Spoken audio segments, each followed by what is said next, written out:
Check one, check two, coming through. It's just a little message from me to you. This chair and this.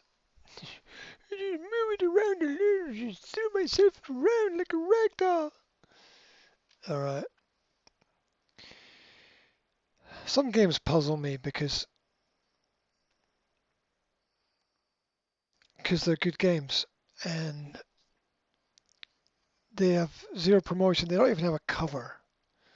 This game doesn't even really have a cover. It doesn't have like a thumbnail, like an icon. And I went to check the screenshots because I wanted to have like a thumbnail for the stream, and then I went to check the screenshots, and the screenshots were all dark and the worst screenshots I'd ever seen in my life. So how someone can create an aesthetically interesting and nice puzzle game and yet actually not create any aesthetically nice promo for it is completely beyond me. It's beyond me. It's beyond me, I tell you. Now I've got two cameras in two different positions in this room, and I want to be facing that one, that way, there. There's a vibration in the ear when I talk here. That's weird. Only weird things happen to me. Only weird stuff only. Thomas was alone. It sounds like the beginning of a rather long story. Guide a group of rectangles through a series of obstacles using their different skills together to get to the end of each environment. That's it, really. That's the puzzle. That's it. And this is what I did. The screen that you see is the Steam screen because it's got no cover. There's nothing. It just goes straight into the game, which is screen might go black. I can leave Steam up and yeah. Oh no, we're there. Okay, so I got to go over here and do this. Now we get audio as well. All right. And there's a strange little red square down there in the corner. And it's so loud. Why do they always make the music so loud? Why do they always make it so loud? I don't understand why they always make it so loud. Anyway, we're going to go through this puzzle because I like puzzles. Life is puzzles. And we're going to see how far we can get.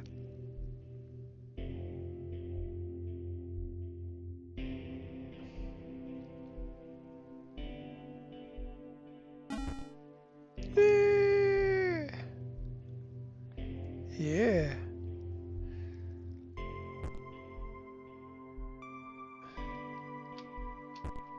There's no. Oh, there's a jump. Oh.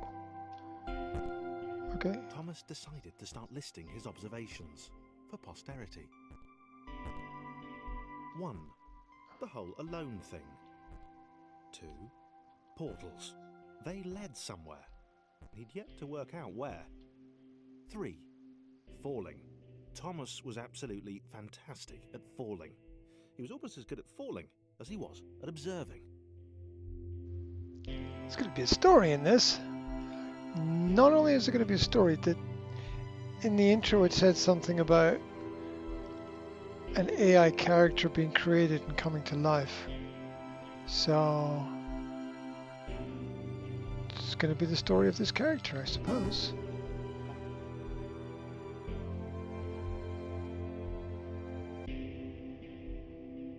Okay, interesting. Thomas couldn't fall past this block.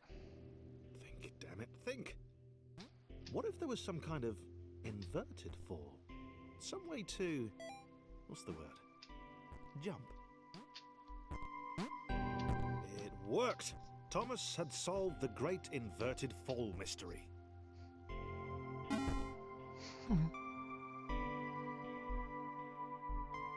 A big jump. But Thomas noted There was no real danger in missing it. The world didn't want him to fail here. It was...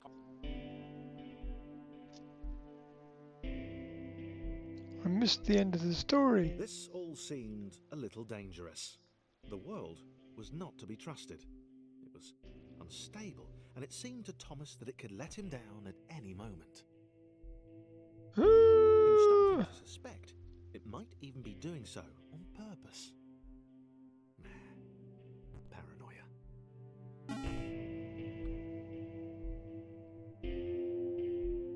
This is cool. Thomas wondered whether the portals were actually taking him anywhere. He felt like he was making progress, but there wasn't really any way to know.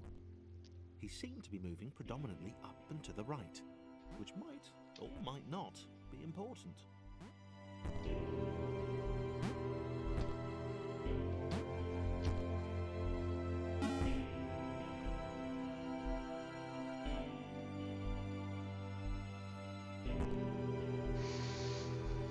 It might have been paranoia again, but Thomas could have sworn the world was becoming more complicated.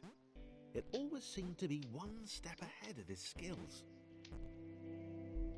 It had been designed just for him. He wondered why. Was the world testing him? No, too obvious.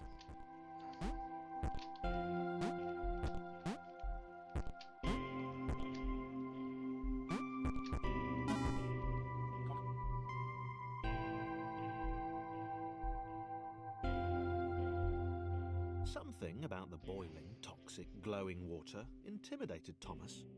He didn't like it. He certainly didn't want to swim in it. He made another mental note. 4. Water. Not good. To be avoided.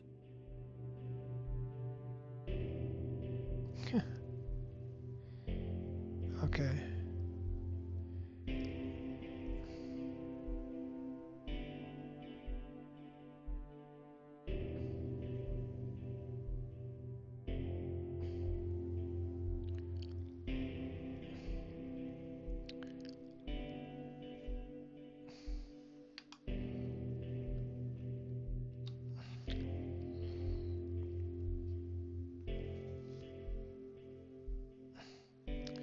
We're good. We're good. We're good. We're good.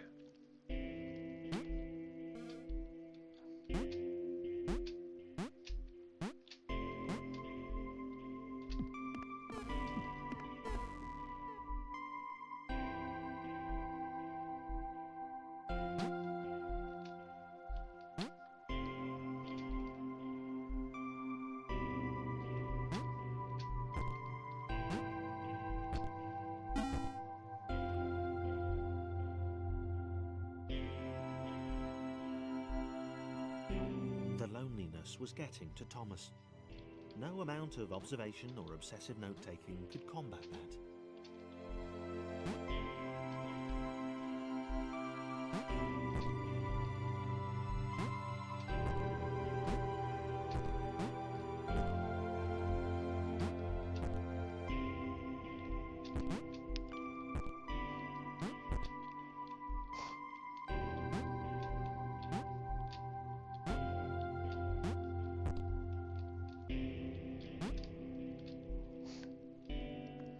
Okay. 2 hands.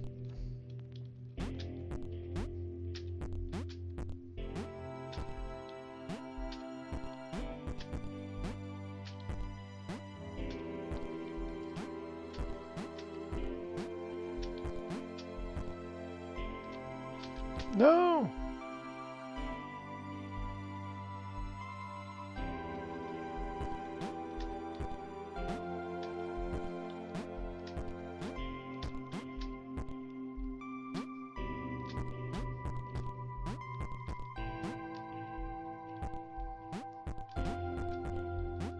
No!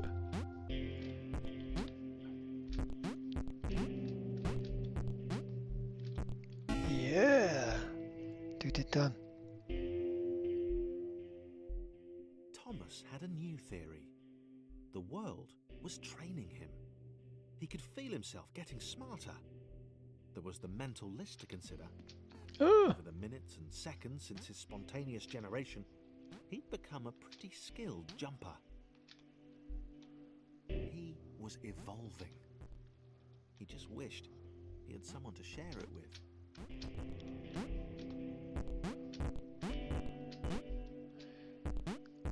where do they find people to do voiceovers like this? The perfect BBC voiceover. Where do you find people like that?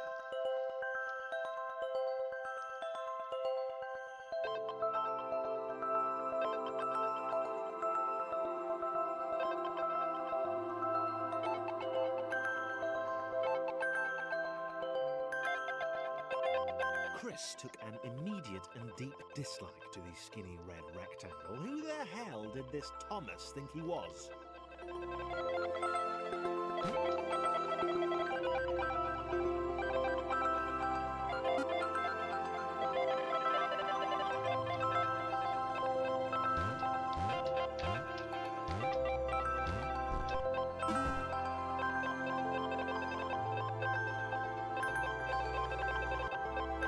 Chris had been doing fine.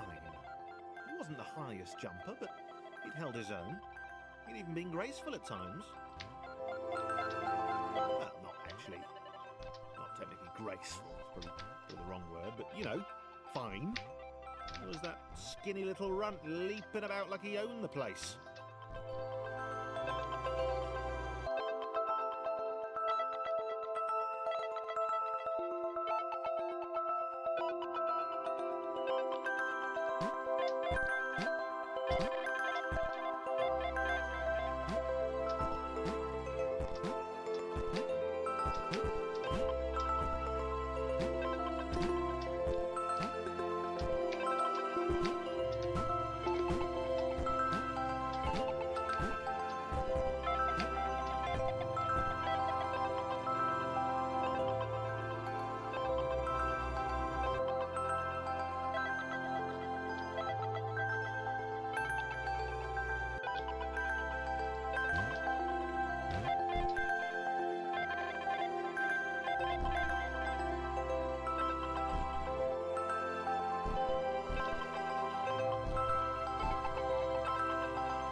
This was more like it.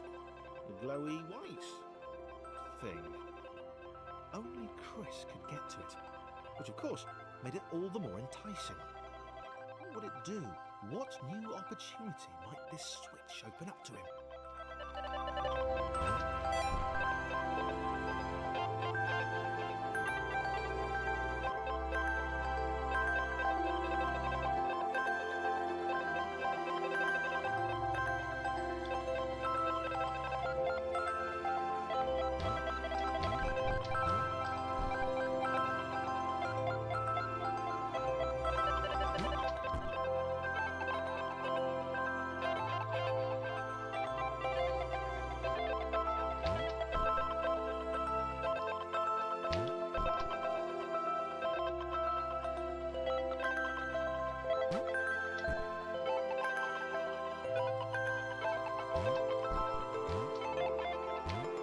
Great.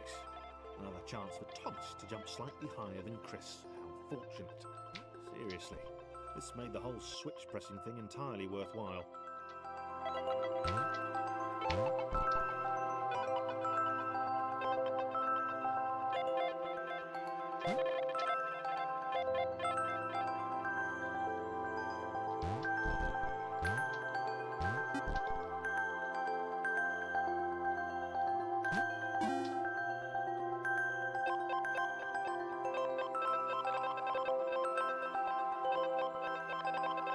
Was this good? Because on the surface, it did not seem good. Chris was pretty scared. Little Red seemed fine. happy to be on his merry little adventure. Chris couldn't shake the feeling that things had taken a significant turn for the worse since Thomas had joined him. Sure, he'd been able to piggyback his way to ever so slightly higher platforms, but where had that got him? Well, to ever so slightly higher platforms, which was sort of his point.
Chris stared at Thomas with pure hatred. He seemed so very happy at their situation. Friends together, a brave fellowship of quadrilaterals on a quest for greatness. That would be fine. But it was all the obvious observation that Thomas was doing which grated. Every time they saw something vaguely new, Chris would hear a satisfied little from the vaulting idiot. He hoped the next portal would split them up, if only for a few levels.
John knew.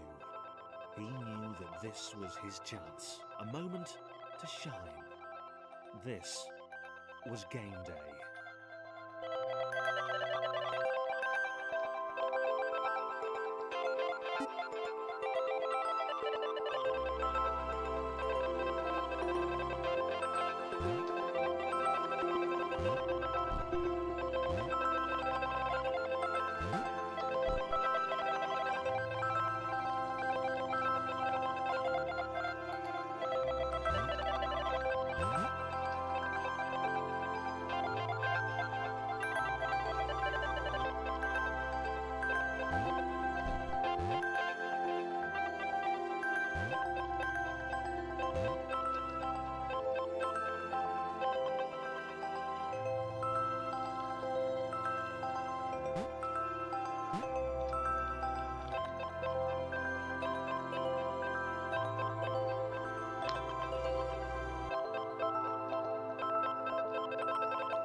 This would not do.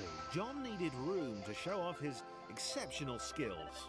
As it was, he was trapped on the wrong side of these little dot things. Where did they come from, anyway?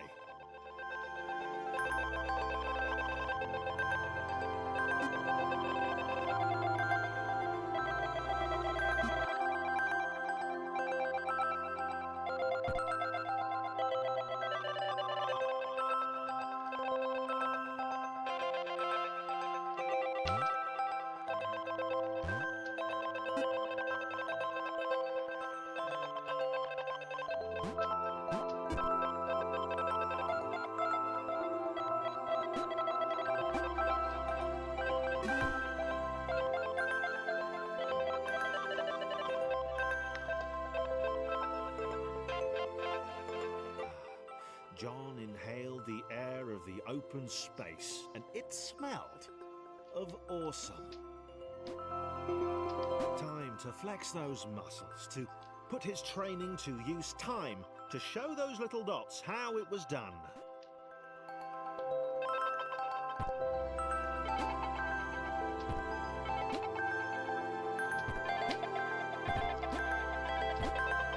John decided to press the switch to let the little dots catch up with him. John cared for his new allies.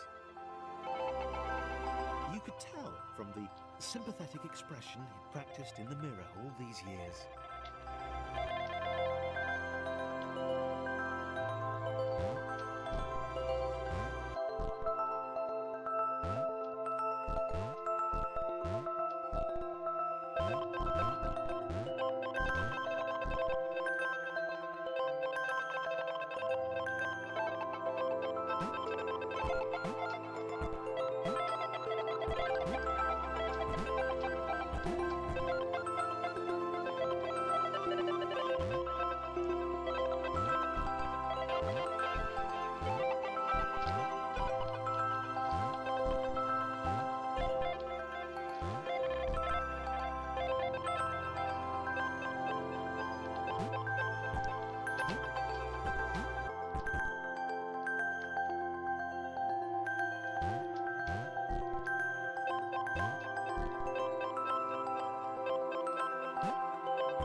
John was happy to keep helping. He felt it was important to his image that he was seen to help the little guys.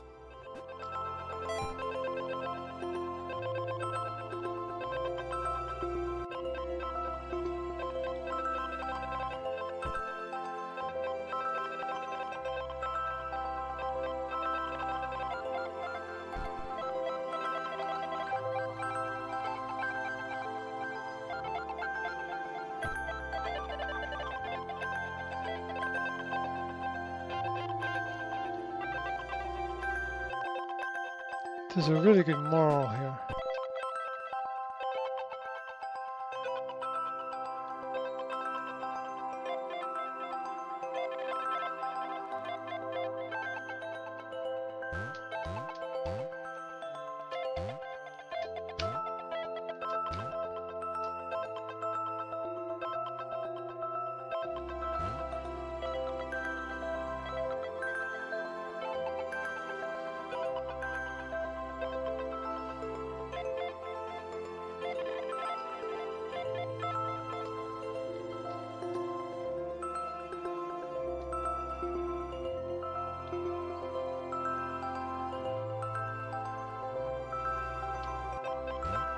You can't jump if there's something on top of you.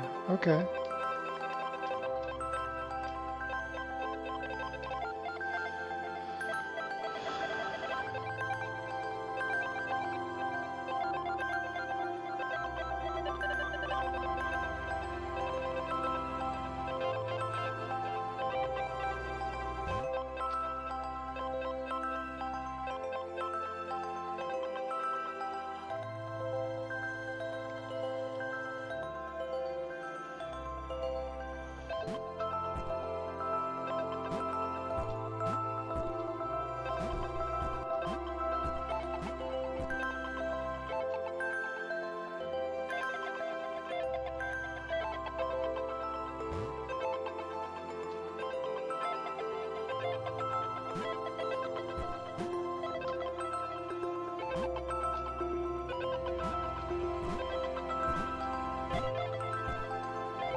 He didn't mind them so much either.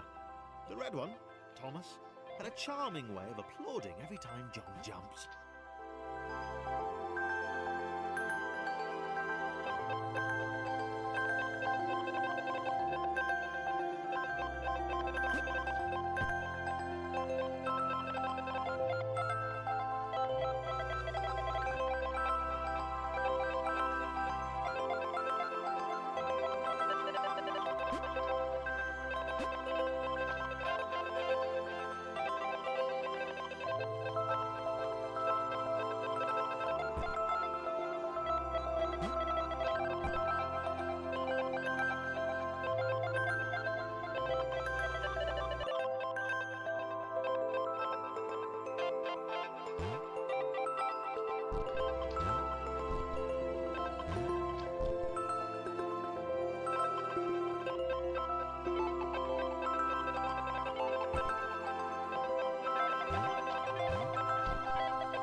Yeah!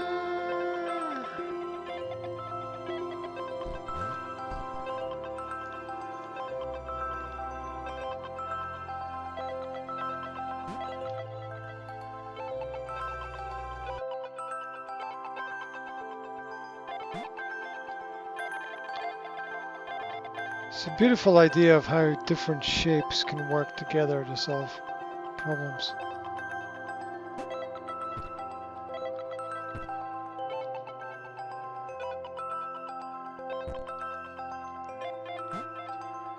Oops.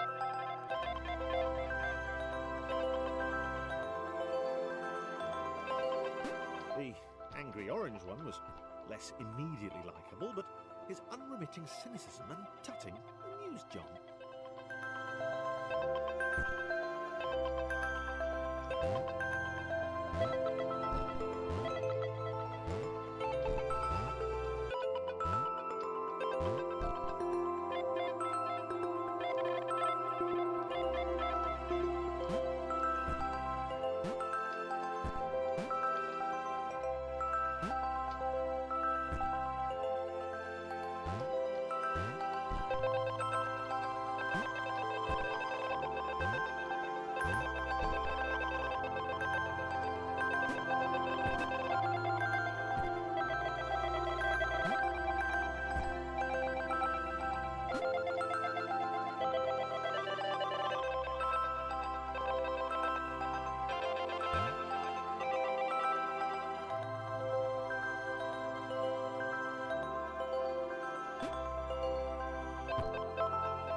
All right, at 110, we're going to take a This is break. interesting. A floating target. This would require coordination, balance, and timing. John was sure the dots would be lost, but he was happy to guide them to triumph.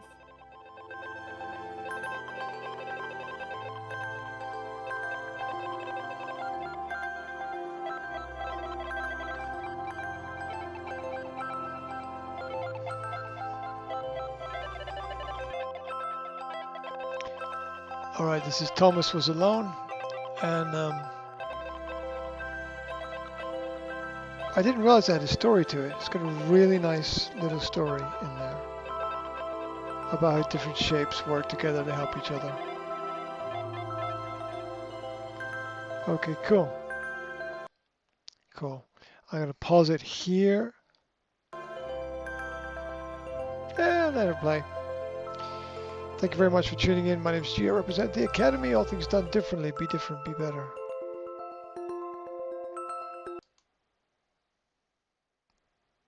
Stay cool. Thomas was alone. Pick it up on Steam.